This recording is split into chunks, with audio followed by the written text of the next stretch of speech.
We people feel so happy and excited जब हमें कोई जेन ज़ी बुलाता है। जेन ज़ी अमेजिंग ना।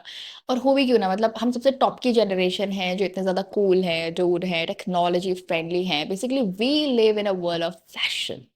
और ये कहना गलत नहीं होगा कि फैशन लिव्स इन अस। और हाँ, हो भी क्यों ना, मतलब हम इंटरनेट की दुनिया में पैदा हुए हैं। राइट, तो हमारा खून तो थोड़ा एडवांस होगा ही ना। लेकिन ये भी सच है कि बाकी जनरेशन के कंपैरिजन में जो जेन जी जनरेशन है वो सबसे ज्यादा डिप्रेस्ड और एंशियस जनरेशन है। But the question is why? Question mark. Why I feel कि communication with a combination of right choice of words can bring the incredible change, मतलब हमारी खुद की निजी जिंदगी में भी और दुनिया में भी। क्योंकि जब आप राइट से अटैच होते हो ना, सही से अटैच होते हो, तो आप ऑटोमेटिकली नेचुरली आप फियरलेस हो जाओगे।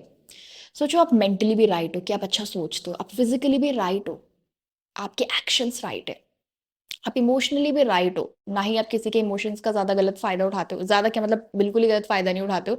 और अपने इमोशंस पे खुद पे हावी नहीं होने देते हो। तो जब आप चारों तरफ से राइट से घिरे हो, तो ये जो डिप्रेशन है, एंजाइटी है, एंशियसनेस है, एक्सट्रीम ओवरथिंकिंग है, वो धीरे धीरे धीरे धीरे हमसे दूर चली जाएंगी। Welcome to the channel everybody, you are watching and listening to Miss Amira Jyoti on Speak Up Hesitations. Let's go on.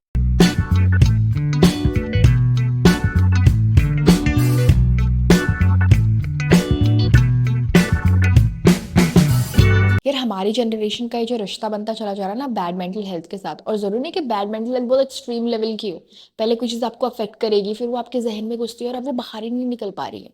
तो bad mental health is actually a process, और अभी तो बैड मेंटल हेल्थ हमारी shadow बन गई है। जिस तरीके से मैं लोगों से बात करती हूँ, उनकी कहानियां सुनती हूँ, या फिर खुद के जो मेरे एक्सपीरियंसेस होते हैं।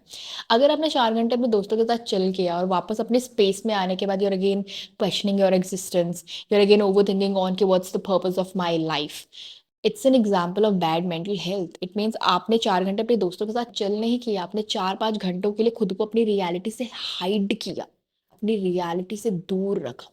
दोस्तों के साथ चिल करना गलत नहीं था, लेकिन जो रीजन आपने पकड़ा, क्योंकि जिस सोल्यूशन के लिए आप गए थे वो प्रॉपर हो ही नहीं पाया सॉल्व। वापस अपने स्पेस में आने के बाद आप उसी जोन में चले गए ना। यही रीजन है कि दोस्तों से बाहर निकलने का मन ही नहीं कर रहा।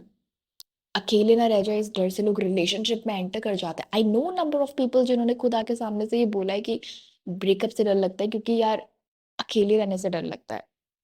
तो जिन चीजों को आप एक्चुअली हेल्प समझ रहे हो, is it actually helping you in a good way, in a positive way, in a healthy way? पता है एडिक्शन इतना नेगेटिव वर्ड क्यों है?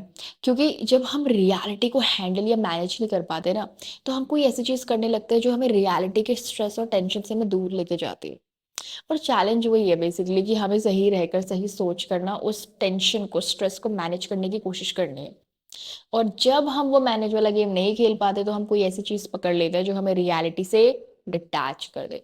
जब तक आप जिम फिजिकली फिट रहने के लिए कर रहे हो, ठीक है, जो कि आपको इमोशनली भी बेटर हैप्पी रहने में फील करती है, तब तक इट्स गुड, क्योंकि अच्छा था अच्छा मन, ठीक है। लेकिन अगर जिम आपके लिए स्केप बन गया है, तो you need to think twice.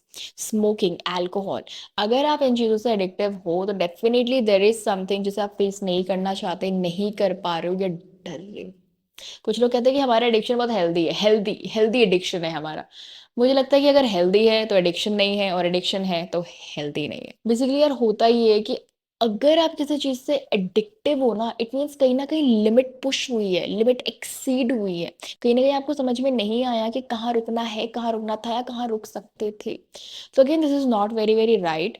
इन चीज़ों की वजह से कहीं ना हमारे अंदर एक इम्बैलेंस क्रिएट होता है, इमोशनली भी, मेंटली भी और फिजिकली भी। तो हमारी मेंटल हेल्थ अच्छी कैसे हो सकती है? तो यार हमें ना स्केप ढूंढने की कोशिश कभी करनी ही नहीं है, हमें ना मैनेज करने की कोशिश करनी है। हम जो कर सकते हैं हमें वो करने की कोशिश करनी है। जब भी कोई कंफ्यूजन हो, कंप्लेन हो, हेजिटेशन हो, please talk about it, ask question, give answers. और जरूरी नहीं कि आंसर आपको तभी के तभी मिल जाएगा, लेकिन जब अंदर का क्वेश्चन बाहर आएगा ना, तभी उसके आंसर मिलने की संभावना भी जन्म लेती है।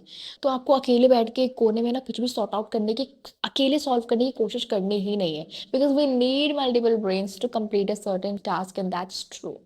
तो अंदर की बातें बाहर निकलना बहुत जरूरी है, ताकि अंदर की हमारी हेल्थ अच्छी रहे।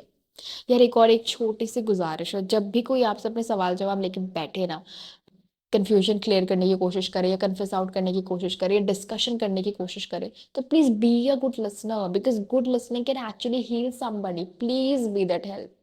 Please be that help. Don't wait for huge money to help somebody, because not everybody is financially poor. People need mental health too.